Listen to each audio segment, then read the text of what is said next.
Thank you.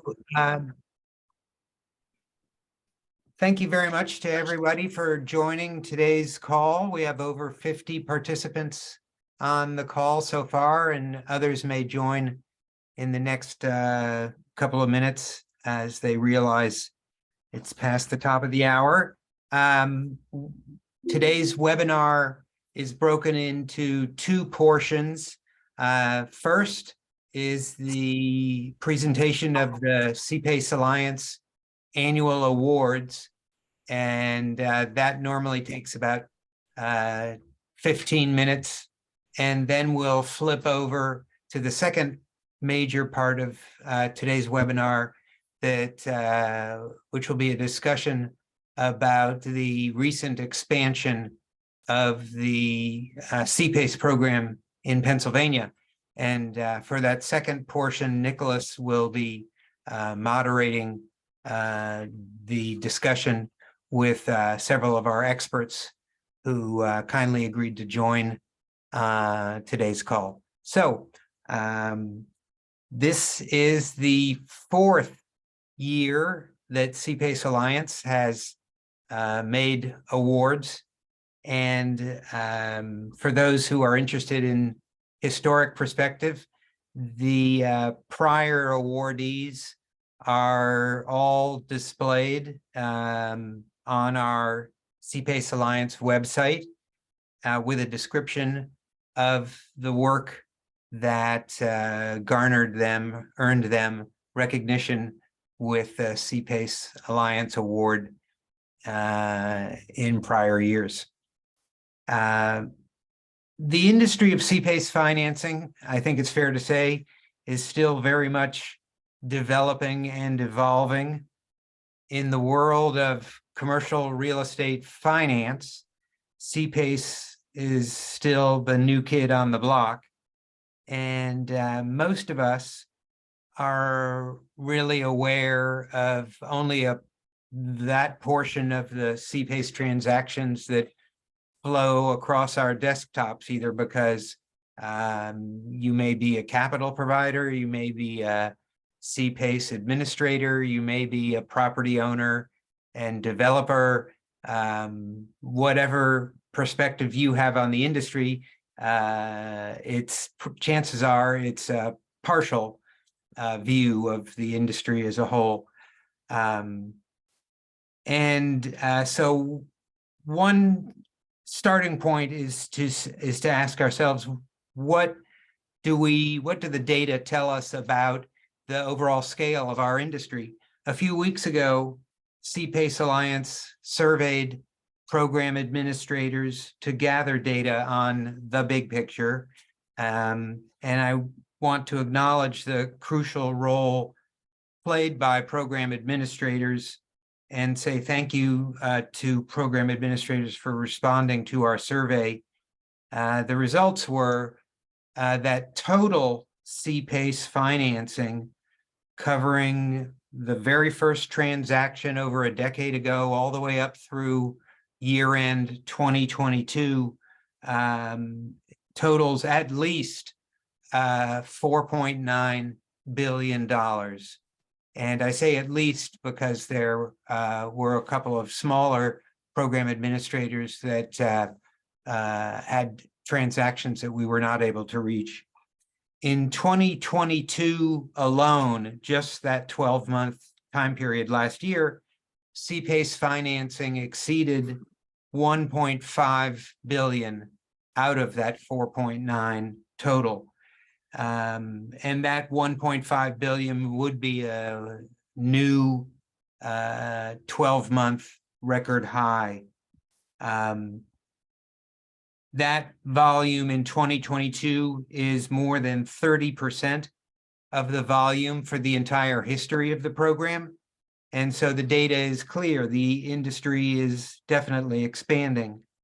CPACE Alliance's mission, our role, is to increase the volume of quality CPACE transactions. And we just referred to volume. And so now the question is to turn our attention to quality And we would like to highlight examples of the very highest quality transactions and CPACE work done in 2022. So let's turn to the 6 categories that CPACE Alliance is recognizing today. CPACE Environmental Deal of the Year is the first one. I think that's probably self-explanatory. Environmental Deal of the Year is the transaction that demonstrated the greatest environmental impact. The second award is CPACE Deal of the Year with ESG benefits in a smaller transaction category, and that refers to the public benefits, indirect outcomes from the CPACE financing that benefit the broader public as a result of that transaction. And we have both a smaller transaction category and a larger transaction category for that type of activity. The fourth award is the Deal of the Year that advances the CPACE industry as a whole, and that could be advancing the industry by virtue of its scale or by virtue of opening important markets. That's how we have traditionally looked at the ways that a deal could advance the industry. The fifth category is innovation in efficient CPACE financing, and this refers to expanding access to CPACE in a cost-efficient manner. And the last of the 6 categories is for improvement in CPACE policy and programs. I think that also is self-explanatory, referring to new policy or new markets, new processes that have benefited the industry. And before I turn to the awardees, I'd like to answer a question you may be thinking about, which is, how does CPACE Alliance select these awardees? And it's a 3-step process. The first is a 1-month nomination period. We email all the people that we can think of to invite them to submit candidates and nominations. As you all know, because you've received these emails, we don't stop at just one email reminder. I think folks received a couple of invitations to nominate candidates. The second step in the selection process is information collection. And this year there were more than 5 nominations in every category. So, and sometimes more than that in the category. So we ask what distinguished each of these nominees, what were the direct and indirect effects of a given project, and for the innovation category or improvement category, what was the situation before and after the nominee's role. And the third and final step is the recommendation of the screening committee. The screening committee are not the same people every year. The committee always includes the last year's awardees as part of the committee. And so I'd like to take a moment and definitely say a thank you to this year's committee members who put in the time to review the nominations and confer with us on this final recommendations. In particular, I'd like to thank Nancy Graham from Oklahoma's INCOG program. Thank you, Nancy. Secondly, I'd like to thank Carrie O'Malley from Hirschler Law Firm for her real advocacy to generate nominations. And Third member I'd like to call out is Amy Wheelis from the nonprofit in Washington State named Shift Zero. And the committee also included representatives from capital providers who had funded transactions that were prior award winners. So now we'll go to the first category. Nicholas, thank you very much. The Hotel Marcel was designed and developed by Becker and Becker and funded by Nuveen Green Capital. Hotel Marcel is the first anticipated net zero hotel and passive house certified hotel in the country. The boutique hotel is an adaptive reuse of the former Armstrong Rubber Company building, which was designed in the mid-century modern style by Marcel Breuer in 1967. The hotel utilized CPA to finance more than 1,000 solar panels that will generate electricity for the hotel. The lifetime energy savings are projected to exceed an enormous number of BTUs. I won't even try to quantify it, and save almost 8,000 metric tons of carbon emissions. And the Connecticut Green Bank served as the program administrator on this project, and I'd like to ask Bruce Becker, if he's on the line, to be acknowledged and say a few words about this project. Are you there, Bruce? I am. Thank you, Cliff. Can you hear me? Yes, loud and clear. Yeah, well, first of all, I want to say it's a great honor for us to receive this award. And we're huge fans of CPA. This is our second deal and have found it to be catalytic in terms of opening the door to environmental sustainability. In addition to those notable features that you mentioned, we're getting a lot of attention at this hotel because it's 100% electric. There's no fossil fuel connection for anything. We even have an electric shuttle. So we've shown that we can have a zero carbon footprint with the help of the CPACE financing, which it's a great savings to the bottom line, and there's no additional first cost with this formula that you guys have cooked up. So we're happy to be the poster child for environmental progress with the use of CPACE.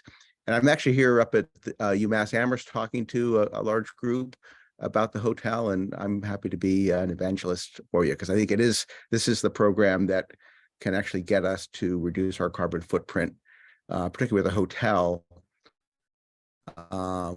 which is a public building. Every day we can introduce people to this idea that you don't have to compromise on quality and comfort to have no use of carbon. But thank you to the CPACE community, to Nuveen in particular, to Kathy, my colleague who's on the line, for helping us navigate this.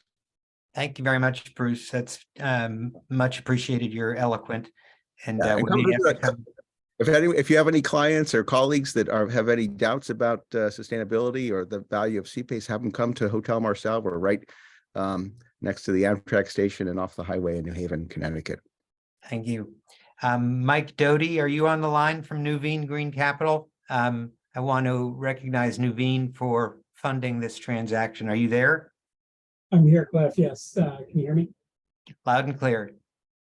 Awesome. Well, we'll keep it short. Very, very honored to receive the reward. And honestly, we deserve the least amount of credit of anybody on the line here. I mean, the thoughtful design and effort put forth by Bruce and his team, Kathy in particular, and then the thoughtful program design at the Connecticut Green Bank, allowing for both useful retroactivity and scaled new construction guidance that really incentivizes well-planned, well-designed buildings like this one to utilize CPACE in a way that has the greatest impact to the environment and the community is what made this all happen. So we're thrilled to have the opportunity to be part of it and bring our capital to bear, but others have done the hard work here making the deal happen. Thank you very much, Michael. I'm going to keep us moving through the remainder of these. The second category is CPACE project with ESG benefits. This is in the smaller transaction category. I want to emphasize that the committee has felt always that there is an importance to smaller transactions and also larger transactions, and we didn't want to be in a situation of featuring only one. So, but that doesn't mean that this award winner doesn't also finance much larger transactions. This project is the headquarters for PAE, a design build firm.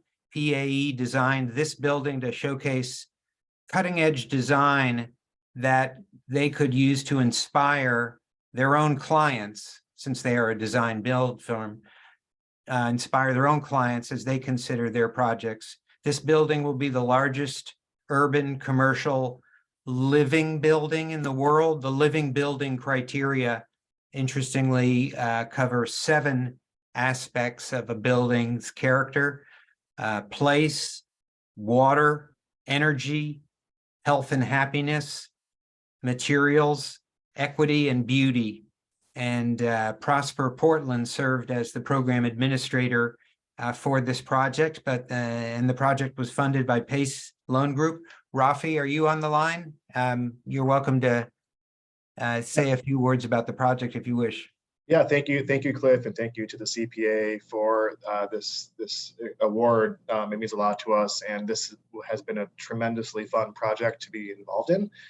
This has been in the works for a long time, dating back to sort of the earlier days of COVID when the market was fairly shaky, to be doing ground up construction on an office building.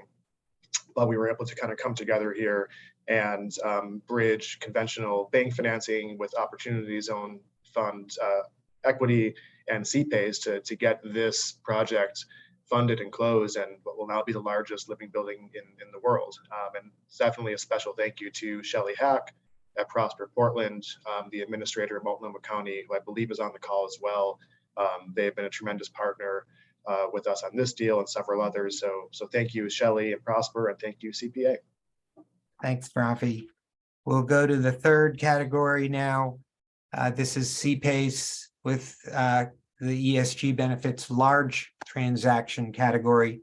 The Armory building in Midtown St. Louis was vacant for many years until it was recently redeveloped into an entertainment venue.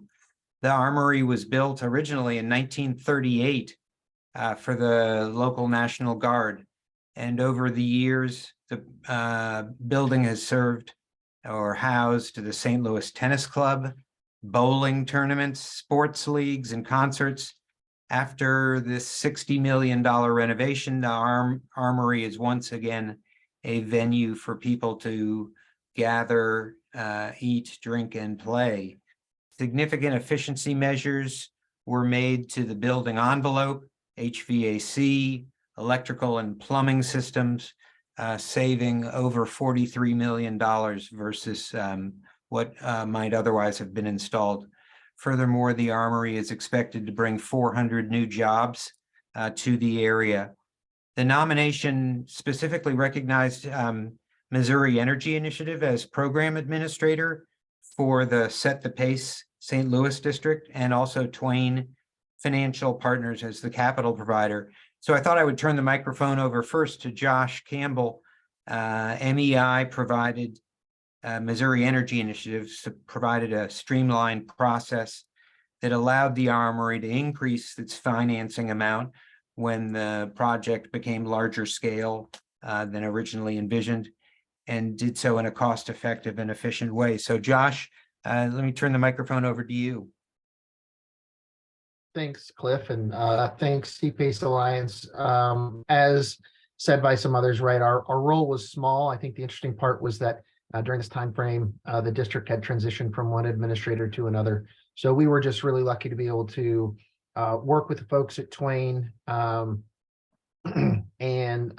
be able to put together, and they were very patient with us as our process is being implemented on this project. And a unique note, I went to college just across the highway from it, and my dorm room looked over at the Armory 25 years ago.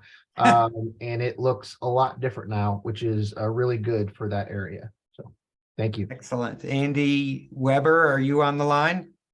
Yes, I am. Thank you, Cliff. Thanks, Josh. This project certainly would not have been possible without a number of great partners. Green Street, the sponsor, as well as several other capital sources, help bring this dream to reality. And we certainly appreciate the recognition. And if any of you are ever in St. Louis in the near future, please stop by. It's a very cool, unique, entertainment destination. Excellent. We'll go to the fourth. This is fourth category. This is the last transaction category we're going to talk about. The Black Desert Resort project in southern Utah is now the industry's largest CPACE transaction funded so far. The deal exceeds $153 million in CPACE proceeds alone as part of the more than $800 million resort development on 500 acres. CPACE financing is funding several energy efficiency and resiliency aspects. And I think what's important about this transaction, the way that it advances the industry, is showing the size and the scale of a project that demonstrates that institutional investors and property owners are comfortable using CPACE in a very large and complex construction and renovation project. Tommy, I think, Tommy Davenport, I think you're on the line. Yep. And you're welcome to take the microphone. Yeah, I'm here, Cliff, and joining Andy Meyer's absence today. He's traveling, but on behalf of Andy and the Petros team as a whole, certainly want to thank you and the CPACE Alliance for the award. I think you nailed it on the head. The size of the transaction was large, but what it really did is continued visibility. Every transaction matters.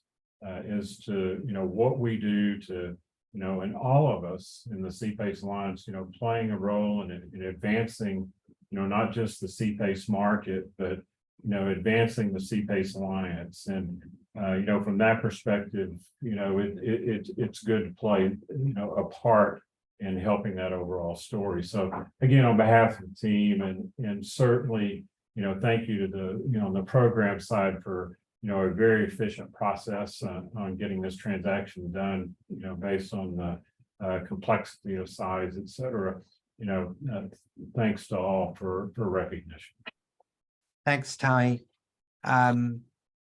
We'll now go to category number 5. Last year, Pace Equity launched a new product, Cirrus Low Carbon, to encourage improvements in building design that go beyond what's required by building code to a higher level of energy efficiency. This product rewards developers and owners with an interest rate reduction if they design their project in a manner that meets a lower carbon design specification. And the early results, I believe there have been 3 transactions with this new Cirrus Low Carbon product closed last year, and the early results show that the program can incentivize developers to make the kinds of energy efficiency improvements that we're all looking for, and that to exceed the local building code. We have the on the slide the photogenic Bo Engman, but I think I'm not sure Bo's on the call. Ethan, I think you're accepting on behalf of Bo. Is that right? I'm here. Oh, there you are, Bo. I Thank see you. you. Yeah. Well, thank you. Maybe this is a good chance to give a quick understanding of what this is. So I feel like in the PACE world, we've all become masters at enabling the status quo. So I think their early belief in PACE was that there was a public benefit to have better buildings. And over time, I think there's opportunity to improve how we deliver that and how we're all having our own impact. So we created this product. It's a couple of years in the making, but in its essence, we define what a low carbon building is. We did that with New Buildings Institute, and then we basically create an incentive for our clients through lower cost capital. And we're able to get that through different capital sources than what's traditionally available in the PACE market. And now we're building an expertise to help our clients achieve it. So I would say we now have about 12. And in every single case, the client has had to improve their building design to achieve it. So what that means is it's not the status quo. In every case, there's some incremental benefit the client needs to do to achieve this specification. And so that's what's cool about it. It's real. I mean, it's real impact. And we're really excited about it. In fact, I think this is kind of the future of what we at PACE Equity, what we want to be doing. So yeah, we're really excited about it. And thank you for the recognition. Excellent. Well, thank you for breaking new ground. And I've often been looking for the way to get that leverage to alter the design that might have been built and to really get developers to stretch towards higher efficiency. So congratulations. The last category today is in CPACE policy and improvements. I believe Michael is well known in the industry for having written or co-written CPACE legislation in several states, including Washington State, Tennessee, and Nevada. Not to say that he did it all by himself. There's always a team behind the scenes, but Michael was absolutely out front in several of these states. In 2022, transactions closed in Washington exceeding 100 million. In 2022, the first transactions in Tennessee closed, and also Michael led the campaign to open CPACE in Clark County, Nevada, which approved its local ordinance at the tail end of last year. Michael is certainly one of our industry experts, and many capital providers know they can call to ask questions about a statute or a program, and he's always helpful. So Michael, take a bow, and the microphone is yours. Thanks a lot, Cliff. Thank you for the Academy for this. This will go up here. I'm behind my Zoom, so you all see it.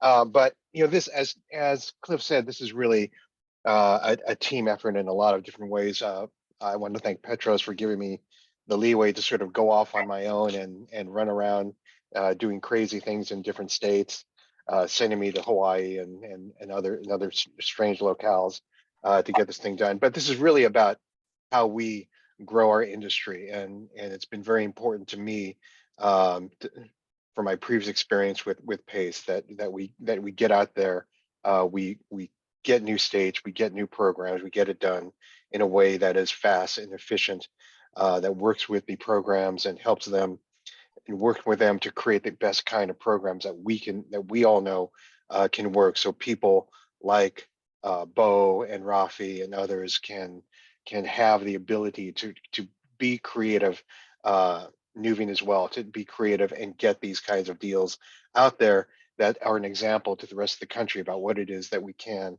and should do in terms of what our role is in addressing climate change. So thank you very much for the honor and the award, and look forward to continuing the work with all of you in the near future. Thank you, Michael. Thank you, all the awardees. We are hoping that these awards will go up on our website later today or very shortly thereafter. And we've also will continue to point to these as examples of the highest quality work in the CPACE world from last year. Nick, it goes over to you now and the panel to talk about Pennsylvania. Take it away. Great. Thank you so much, Cliff. And certainly I want to echo again, congratulations to all the CPA awards winners for this past year. Again, great work. And we certainly look forward to assembling some really great opportunities and as well as different participants to try and get those awards in the year to come. So we will be very happy to introduce those award winners in 2024 when we convene again for that. All right. So again, we thank you so much again for joining us this afternoon, and we hope that you stick around with us for the next portion of this hour in this case to learn about the expansion of the Pennsylvania CPACE program and including now multifamily properties and resiliency type projects. So we have a great panel that is assembled for today's discussion because each of them played a very key role and part in basically helping to get the expansion of this program taken care of in Pennsylvania. And so I'm going to quickly introduce those panelists. Each are going to tell kind of their part of the story about how they were involved with this process. And then certainly if we have some time, we'll go into some questions and answers from the audience as well, and as well as any from me. All right. So as I mentioned, we definitely do have a great assembly of panelists here this afternoon. So let's go through them. First is Lisa Shulock. She's Director of Commercial Programs at Philadelphia Energy Authority, who acts as the administrator for Philadelphia's specific CPACE program. And she's going to provide some great context about what she saw on the ground in this case in Philadelphia that was necessitating certainly the expansion of the program and getting those needs addressed so that they could get more program participation just within the city of Philadelphia. Next, we have Rick Allen, who was a lobbyist with Puglisi Associates, whom basically CPACE Alliance worked with in this case to help with getting the advocacy done at the legislature in this case to get those folks on board with getting the expanded CPACE legislation passed in this case so that we could now offer multifamily and resiliency within the program. So Rick definitely did yeoman's work and certainly was very instrumental in helping to get the legislation passed at the legislature. Next, we have Janine Zappa, who is Executive Director of the Keystone Energy Efficiency Alliance.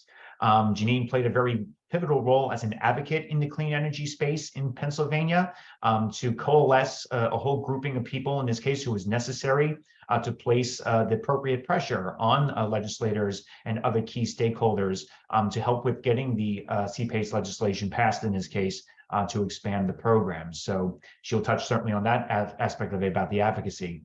And then lastly, we have John Koslow, who's president and CEO of the Sustainable Energy Fund. John, certainly in his organization, is the administrator of the program on the statewide level. And John's going to certainly be touching on more about certainly now what came after the legislation's passage with expanding the guidelines and the development of that. And as well as then talking about now expanding the program within basically current jurisdictions that had CPACE enabled already, and then as well as then talking about now expanding it to now include the new kinds of opportunities that CPACE could finance within the program itself. So John will definitely be touching upon that this afternoon. All right. So before we get into each of the panelists saying their word about what roles they played and certainly how they managed to get this process done, let me first kind of set the scene and kind of explain, as the start of this story, why was this expansion process even necessary in the state of Pennsylvania? So first and foremost, the Pennsylvania CPACE program had lacked the ability for projects to be financed in multifamily type properties in this case. So when the original legislation was passed in 2018 and then was signed into law by then Governor Tom Wolf in 2018, basically, again, the legislation at the time was only basically allowed properties like commercial, industrial, and agricultural ones to be able to get the financing to be able then to make those energy saving improvements to the properties. And in the law explicitly did state, and quote, not include multifamily housing or any residential properties. So that's basically what the law had stated as the sort of letter of the law. And at the time, this was the only CPACE program in the country which did not have multifamily allowed as that type of property to make use of CPACE financing to improve the energy efficiency or certainly then the sustainability of that property. And so that was creating a whole host of different challenges, obviously, and to be able to get the maximum use of CPACE basically within the different, within the different jurisdictions that want to use that particular financing to make those improvements. And then certainly other conditions at the time had also necessitated then maybe looking at expanding CPACE to now include resiliency and indoor air quality type of improvements. Namely among them certainly was the COVID-19 pandemic, which was obviously making it a challenge for people to be able to occupy buildings safely at the time, to ensure that there was a proper systems in place to allow basically a safe occupancy through different kinds of aspects of a building's operation, would be like the HVAC systems, proper filtration, and so forth. So that was definitely something top of mind as maybe being something that would be useful and needed now to allow basically then CPACE to help finance those particular kinds of improvements, certainly coming out of this pandemic, but then preparing potentially for the next one as well. And then energy storage and flood mitigation improvements were also considered important to the community at the time. And so energy storage is definitely becoming a bigger kind of technology that's getting more and more popular, especially with more renewable energy deployment. And using that as also too as a kind of mechanism to help with energy reliability, so that in the case of brownouts or other blackouts, this can be something that can then be looked at as being another way to get some source of reliable energy in this case, in the case of a grid failure. So, and then certainly flooding is also rampant in all different kinds of parts of the country. We've seen that's become increasingly the case when we see, the types of rainstorms that we've been getting, certainly within the past 5 years at least, that these are becoming certainly more of an issue in this case, in terms of just how much water volume gets produced, and therefore impacts basically the communities themselves, where there might be streams and other kinds of water bodies. So all of this together is really, I think, what necessitated for this whole process to get started and getting basically these particular projects done.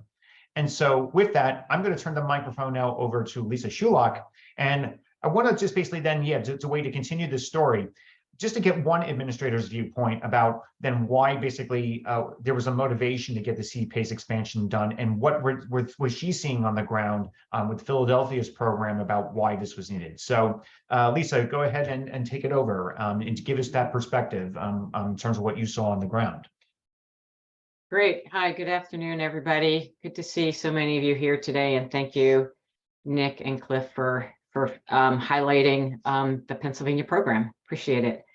So building on what Nick said, as he mentioned, the original CPACE enabling legislation in 2018 specifically prohibited multifamily and all residential. And the reason for that was there was concern among low-income housing advocates that that CPACE could be an instrument to that it could be, and have it property owners end up being over leveraged, and then tenants would end up losing their housing. There also were concerns about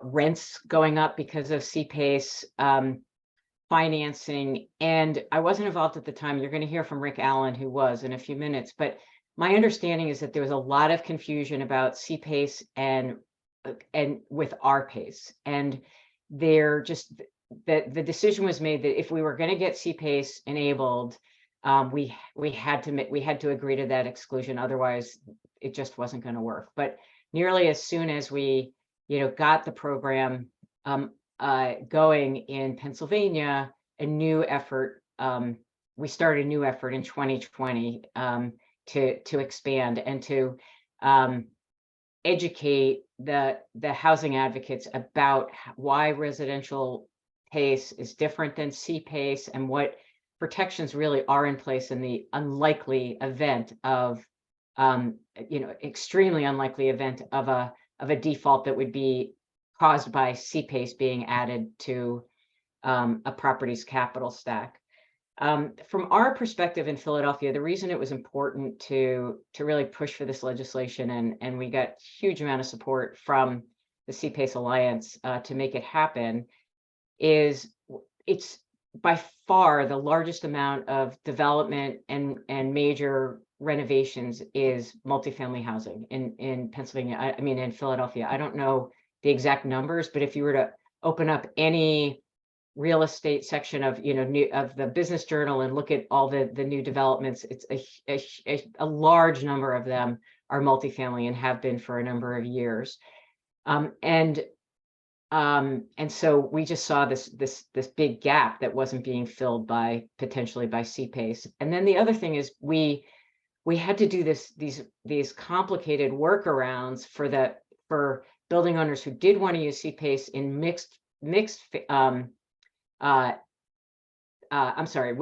in mixed buildings that had commercial and residential. They ended up having to like condo off the portion of the building that was commercial only and put the CPACE and have the CPACE assessment placed just on that condo portion of the building. And it led to a lot of several complicated deals with too many lawyers involved and a lot of engineering to figure out how to divide up all of the various energy efficiency components. So it was clear to us that it was really important to add multifamily. And then just the last thing I'm going to say on this before I move on to the other, let the other panelists speak, is that the Philadelphia Energy Authority has been around for over 10 years. Our mission is to use clean energy as a way to promote economic development and equitable access to good jobs. And so as a part of our larger mission, we have developed some really, really strong relationships with folks from all over the community, including housing advocates. And so we were able to we had a pretty extensive stakeholder engagement process, and we also had many one-on-one meetings with several of the vocal low-income housing advocates to essentially to get to better understand what their concerns were, educate them about why we thought their concerns were perhaps a little misplaced. Probably didn't use that word when we met with them, and were able to convince them to not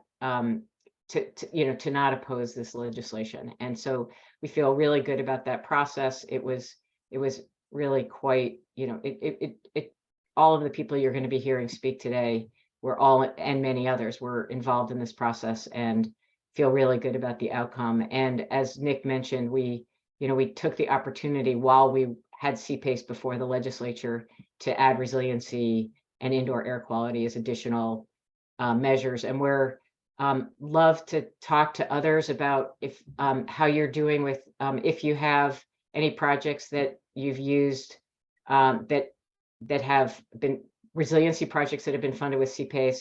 I'm pretty sure we're the only ones that have a specific call out for IAQ, and trying to figure out how to get both capital providers but also property owners to understand that those programs, that those measures are available for CPACE use. And I will leave it at that. Thank you.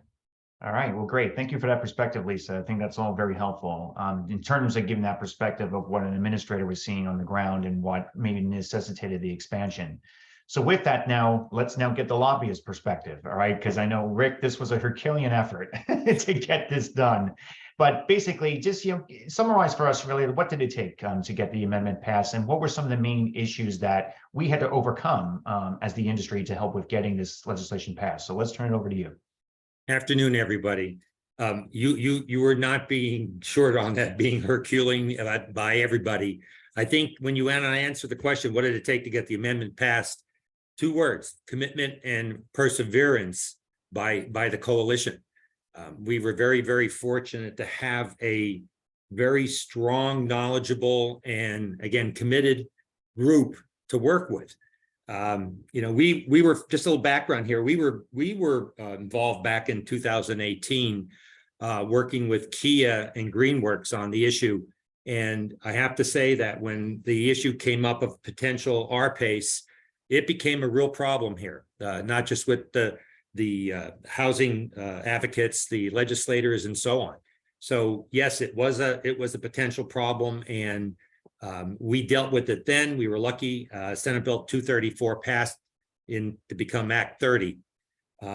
Fast forward into 2020, the Alliance had reached out, reorganized, I should say, and reached out and were able to get Senator Blake to agree to sponsor the legislation to include multifamily, resiliency, indoor air quality, and water conservation. They're moving forward to February 21. We were approached, and Cliff and we decided that agreed to represent, move forward for a lot of reasons. And I think maybe probably one of the bigger ones was that Senator Blake was an old friend from back home, from the Northeast. We worked very well with him and his staff. So, of course, we reached out and started working with the senator and his staff. And the first thing that popped up was an issue dealing with stormwater. Up in the Northeast, it's called the rain tax. And we were forewarned that if that was included, that would cause a real problem. So everybody, including the coalition, agreed to pull that out of there so we could move forward without even starting out with any kind of controversy. But controversy didn't stop there. Something that we would never have foreseen was Senator Blake announcing within maybe a month that he was going to resign to work with a congressman from the Northeast, from the Scranton area. That way he'd be able to stay home. So we started working with his staff to try to figure out what to do next. The senator decided he would not introduce the bill prior to his resigning. So then we started looking around. What do we do? Who do we turn to be the champion for this piece of legislation? So we looked at the prior sponsors of Senate Bill 234, and then we thought, where is this bill going to go? Well, the fact that the bill was going to go to the specific committee that Senator John Udicek, who was a close friend of Senator Blake's from the Northeast, chaired. I have to admit, it didn't hurt the fact that John is from my hometown. We have a family relationship, and reached out to John and said, really need your help on this. This is an issue you supported. We need you to pick this up and carry it. So starting then, we had to move this through the Senate. We also decided to ask for a House member so we could cover ourselves on the House side, and Representative Heffley agreed to do that. Senate Bill 635 was introduced in May. House Bill 1760 was introduced in June, same of 21. The next thing that hit us was that the bankers popped back into the picture. I have to say we did reach out to them because we didn't want any surprises.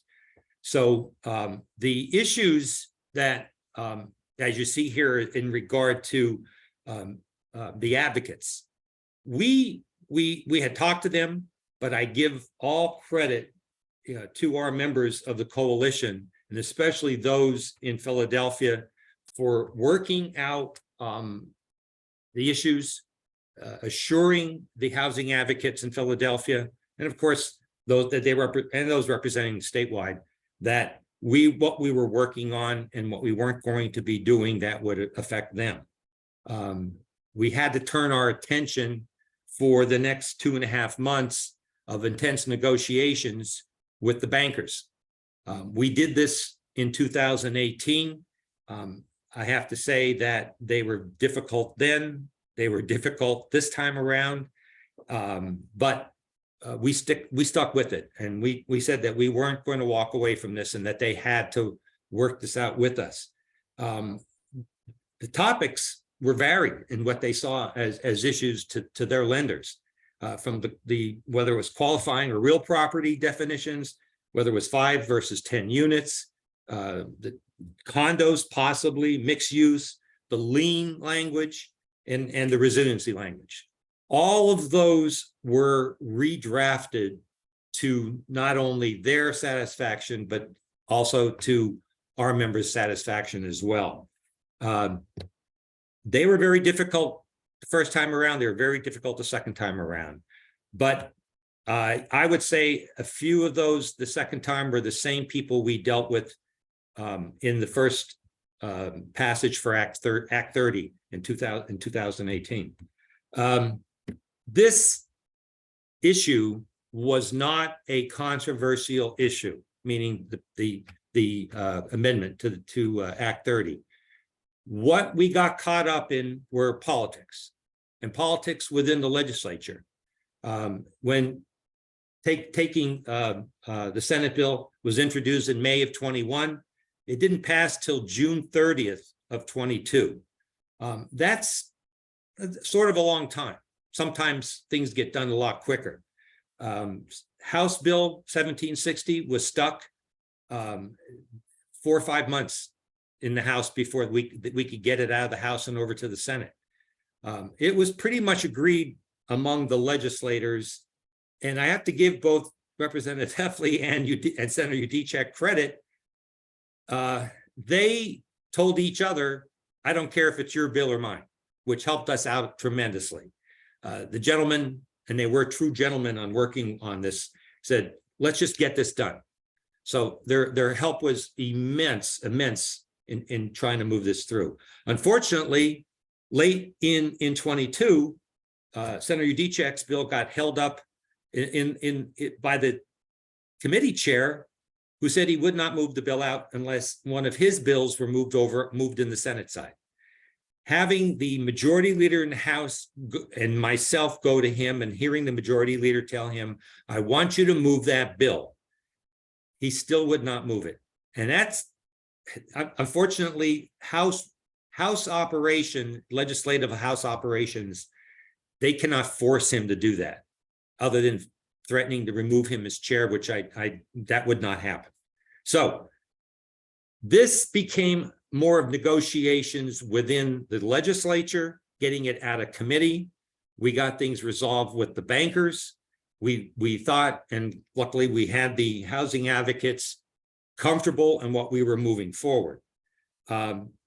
Getting down to the wire in June of 22, our coalition members were tremendous, and they looked and initiated any effort of trying to get influence with legislators, calls, letters, emails. I had some members tell me, please stop the emails. They're clogging up our system. We know what you want. We know we need to get it done. One of the last things we used were the pending projects. When you have hundreds of millions of dollars sitting out there from one end of the state to the other, we made sure those projects were well known to leadership in both the House and Senate, members, everybody that we needed to be sure that they understood what was pending here on getting this done. I'll wrap up with just saying that we weren't sure until late in June of 22 that this was going to get done, even with all the assurances that we were told it would get done, because once they got the budget passed, they were gone for the summer, and we would be stuck till the following September to start all over again. But thank goodness this got done by June 30th. Senate bill passed. The governor signed it on July 7th. And it is what it is today. Well, great. Thank you so much, Rick. And yeah, I think everything you just described, that's in a nutshell, what months and months and months of progress that had to be made in this case with talking with these different types of stakeholder groups, and as well as then with the legislators. This was all, again, a ton of work that had to be done, and all the credit certainly is in your court there, Rick, for helping to just pull it all together and get all those necessary conversations had. So again, it was a lot of great work on your part, and as well with the coalition. And then speaking of that coalition, so now let's get the advocate's perspective. So Janine, in this case, so what was the advocacy approach to getting CPACE expanded? I think Rick maybe touched on that a little bit, talking about the pressure that was applied by the coalition members in this case through letters, emails that were sent to those key legislators. But yeah, help us expand a little bit more on the advocacy effort.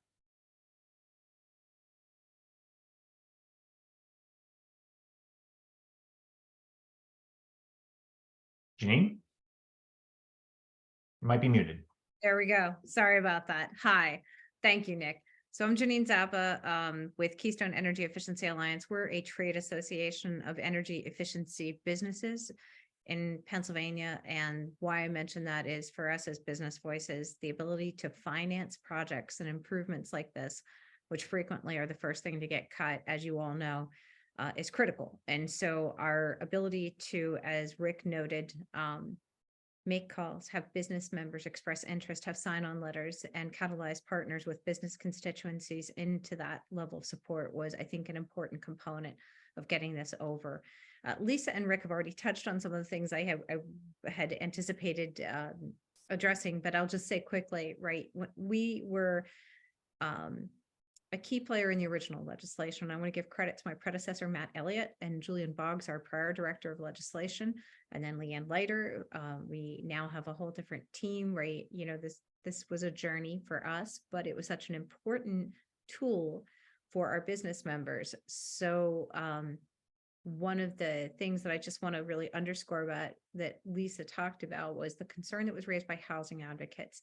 And it was particularly for, I would say, less sophisticated landlords, or the perception of those who are less sophisticated, which may or may not be true, by the way, but frequently is, as you all know, who may have a number of small properties. And so that's why the multifamily was excluded in the first time out. But Pennsylvania, like many other places in the country, has a significant housing shortage. There's also a critical affordable housing shortage. So the concern was largely from those who are in the affordable housing sector. So we did have to work to address that, and obviously all the confusion about residential pace. So once we, were there, we did have far more municipal engagement on the resilience measures than we had anticipated, because that, as you may recall, was sort of a shift in funding and interest and support, and an issue as Nick outlined in the beginning. For us, our team is largely based in Philadelphia and in Pittsburgh. So having somebody in the state capital in Harrisburg all the time is really important. So I do want to underscore how critical it was, because of the way the Pennsylvania legislature operates, to have somebody who is there with those relationships. Unlike many other parts of the country, we do have a very large set of representatives. There are 203 in the House of Representatives, which even for a state of our size is a lot, and 50 senators. So, and it's a microcosm of what's going on in the country in terms of bifurcation. And it's really important for this to be bipartisan and supported in that way. But if you were to look at a map of districts in Pennsylvania, you would see the sort of endemic rural and urban divide that aligns largely, not exclusively, but largely around party lines. So that particular dichotomy made the work that Rick had to do, as he noted, a little bit more tricky. When I was in Harrisburg, for a different issue, whole home repair, I was making the rounds about CPACE, and Chair Heffy actually thought we had already completed CPACE, because at that moment in time, there was a little bit of lack of alignment about which bill and the Senate, the House version, what needed to happen next, but we really needed them, both across the finish line.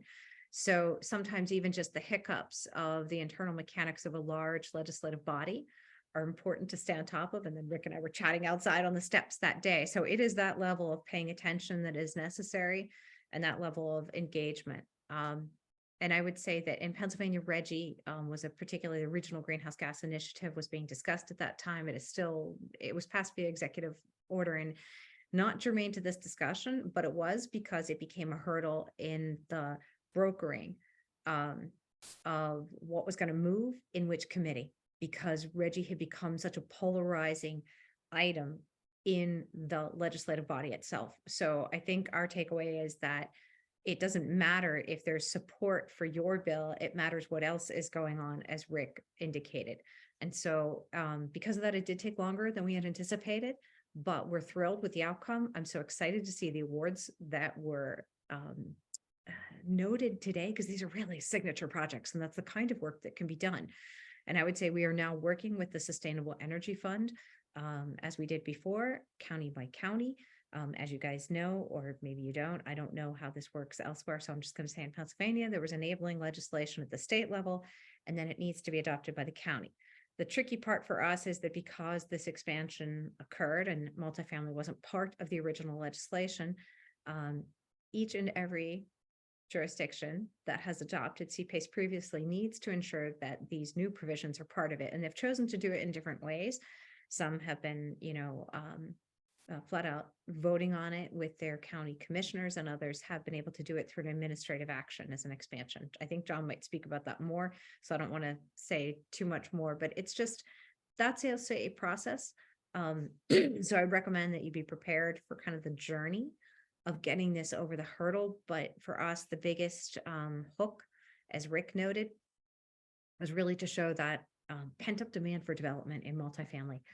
And coming to the table with a real project by far is a superior way to approach this, whether at the state or at the local level.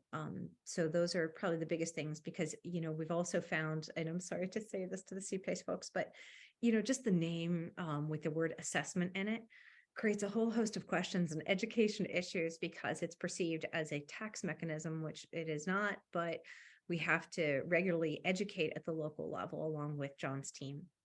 So I think that's it. I would just say, it's you better stick to your guns, recognize you're gonna have to adapt your strategy, make sure that the business voices are out there, and very supportive, very insistent. And Rick was just an incredible champion for us. And I just really want to give him a huge shout out, because we would have never gotten this across without having Rick's orchestration of moving this bill through the Pennsylvania legislature. So that's it. And I guess we can move on, Nick. Thank you. All right, great. Thank you so much, Janine, for providing that advocacy perspective. But again, you were just as, I think, vital getting these partners coalesced in his case, so that we can continue to ramp up that pressure on the legislature, so it could possibly make Rick's job a little easier. So, Yeah, so I'm again, sorry, Nick, because I didn't really say much about that, but the coalition met regularly. We led it. And then when we had an executive director transition, right, PEA, Philadelphia Energy Authority, was kind enough to step in and kind of take on those meetings. But this group met every week. Right. And it was across a host of organizations, including funders, banks, developers, anybody who had a vested stake in ensuring that CPACE would move forward. And I'm sorry, that's the most obvious thing, and I apologize for neglecting to really hit on that. And the power of a coalition is not to be understated. no, absolutely. No, great for bringing up that point. Absolutely is an important one. So, all right. Well, thank you again. And then, so lastly, so now that when a bill gets passed and then signed into law, now it's, to the work of a program in this case to go and amend its guidelines and basically getting that expansion rolled out to different communities across the state. So that's now where we'll turn to John. So John, tell us now a little bit of, once now the legislation got passed and it was done, now the work that your organization certainly had to do with Philadelphia Energy Authority to basically get the guidelines amended and then rolled out to the community. So take it away. Tell us a little bit more about that process. Sure, sure, happy to. I do want to butt in one of the comments made by Janine. The term assessment in Pennsylvania, for anyone working in the industry, the term assessment in Pennsylvania is legally used in a different manner. It has to do with increasing the value of a house or a commercial property for taxation purposes. So as you work in Pennsylvania, please try to avoid the term assessment. It creates a lot of issues on the local level with not just tax collectors, but county commissioners who are extremely sensitive to what an assessment has traditionally met in Pennsylvania. Yeah, this bill was passed. Our contribution was on the resiliency and indoor air quality sides. We really wanted to see that go. We have a net zero building and we have 100% air exchange, and we do that through ERVs. And we believe in a high level of indoor air quality. And it actually allowed us to get back into the office sooner during COVID. Besides being just a pure indoor air quality measure, it also can become a resiliency measure. We worked with Lisa and her team to put together a series of stakeholder meetings after the legislation was passed. And we met with various groups on what they'd like to see in their legislation. And then we took two different routes after that. PEA solicited public comment, and when they were soliciting public comment, we were looking to the counties who implement the process. We were looking for comment back from the counties and how they felt about what needed to be in the guidelines. You know, outside of Philadelphia, these guidelines are owned by the county, and the county can choose to do what they wish with the guidelines. We've been very fortunate that for the most part, the counties have all agreed to use the same set of guidelines. So it makes it easier for capital providers to move across the state. And I hope that capital providers do move across the state to different areas. We have just as much building stock outside of Philadelphia as there is inside of Philadelphia. Now, I know that Philadelphia's building stock is concentrated in a much smaller area, but we've been able to expand the program over towards the west, Allegheny County, which encompasses Pittsburgh, north, which encompasses Erie, Dauphin County, which encompasses the center of the state, and then the Lehigh Valley, which encompasses just north of outside of Philadelphia. And then we've also been able to activate all the counties surrounding Philadelphia. So there's a tremendous amount of building stock out there available for engaging in transactions. But after the county comment period, we worked together with PEA to develop a common set of guidelines. There are a few differences. We're working with counties, many of them who are both urban and rural, and they had a different view for the most part of the utilizing water other than flooding for resiliency.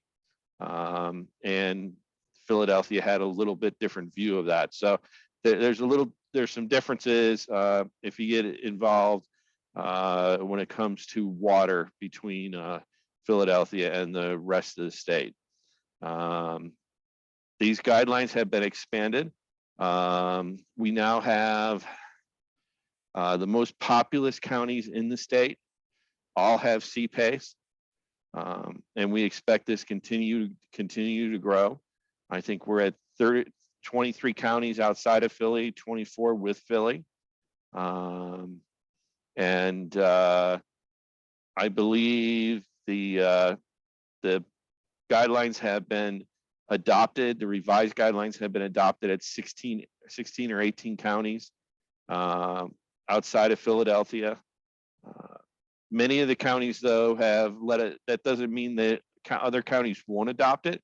Many of them have let us know that if we have a deal and we're ready to take that deal to the county, that the county will approve the expanded guidelines at that time. The county just doesn't want to go through the process of putting it on their docket and having the county commissioners vote and approve it in some counties. So even if you don't see on the map that's on the website, if you don't see that IAQ and multifamily and resiliency has been approved, please contact us and we'll work with the county to make that happen. I do ask the capital providers for one thing. We're struggling with some lower or some smaller loans.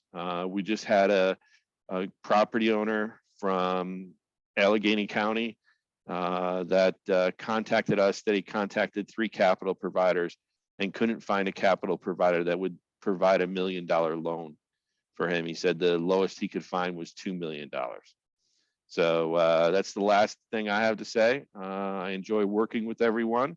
And I think in Pennsylvania, we have a really strong team with a diversity of views and opinions, but it comes out with a tremendous product.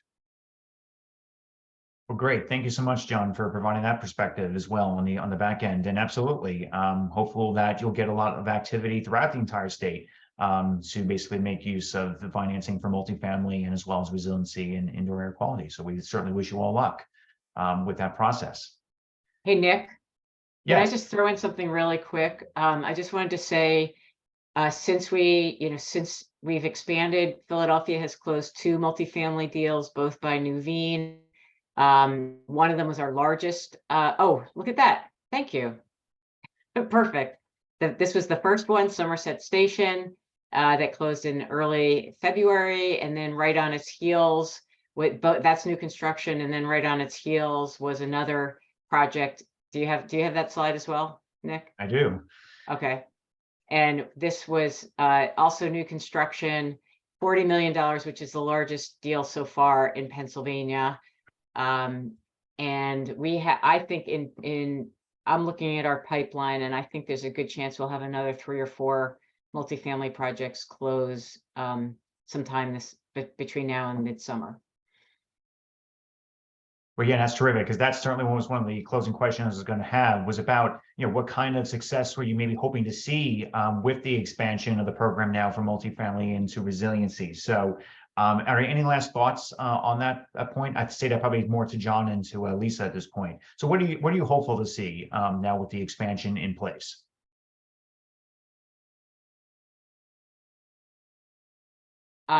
I'm hopeful that we're going to continue that our volume will continue to grow. We've closed in Philadelphia 13 deals so far. I want to double and triple and quadruple that really soon. And I agree with John. We are also looking for smaller deal size and having a few different conversations about that. But the large ones are nice, and it just like you guys, the CPA Alliance, you want to recognize the big ones, but we also want to recognize the importance of the small ones as well. So and really glad we don't have to do all that condoing to separate residential from commercial. No, all valid points. Thank you so much for that, Lisa. And John, any kind of last thoughts on that in terms of the success you're hoping to see throughout the state? No, we're just would like to see continued expansion and activity in different areas, including some of the rural areas of Pennsylvania. There, the way the multifamily is spread out, it's not all concentrated in your urban areas. You run into some areas like Wayne County in Northeast PA, and there's some urban housing or multifamily housing high rise that's available. So it's not all just concentrated in one area. It's really spread out, and people have to recognize there's a T in Pennsylvania, and Philadelphia and Allegheny operate in a similar manner with a similar view, and then the rest of the state operates with a little bit of a different view from a political perspective. But if you know where you're at, you know whether to talk about global warming or to talk about financial savings. I would just encourage anyone to familiarize themselves with that layout of Pennsylvania. Would help them get further in their conversations. All right. Yeah, great. Thank you for providing that perspective, John. And so with that, thank you to all of our panelists for joining us today to provide their different perspectives on the expansion of the CPACE program in Pennsylvania. I'm hopeful that was very educational and certainly illuminating, especially for any programs on here who are actually thinking about doing similar expansions in this case to their programs. So we hope that you found this information very useful in this case, as you might be thinking about going about doing similar kind of expansions or any others to your CPACE programs. So then with that, that concludes our event for today. And we thank you all for joining us, both for the CPA Awards. And again, congratulations again to all of our award winners, and then staying on for our webinar that we just did about the Pennsylvania expansion in terms of multifamily and resiliency. One quick plug for our upcoming event. It's a big event that we're going to be holding at the end of May. Is our inaugural Program Administrator Roundtable that we're going to be doing with program administrators from around the country, and as well as with our capital provider members and partners to have some vibrant discussions about different issues in the CPACE industry, and certainly to get to know each other much better through the opportunity of doing networking and one-on-one discussions in this case. We think it's going to be a really terrific event that we're going to be holding in the city of Chicago from May 22nd to 23rd. And then we got some, I think, great events lined up as part of that roundtable. And we're really looking forward to it in terms of bringing these communities together to have some really great substantive conversations and hopefully a lot of great action items thereafter of how we can continue to work together to make this CPACE industry expand and to work certainly to get as many projects done as possible. So we're really looking forward to it. So again, thank you so much for joining us. That concludes our event for today. And we certainly look forward to seeing you at our next live webinar that we'll hold. So take care. Have a great day, everybody.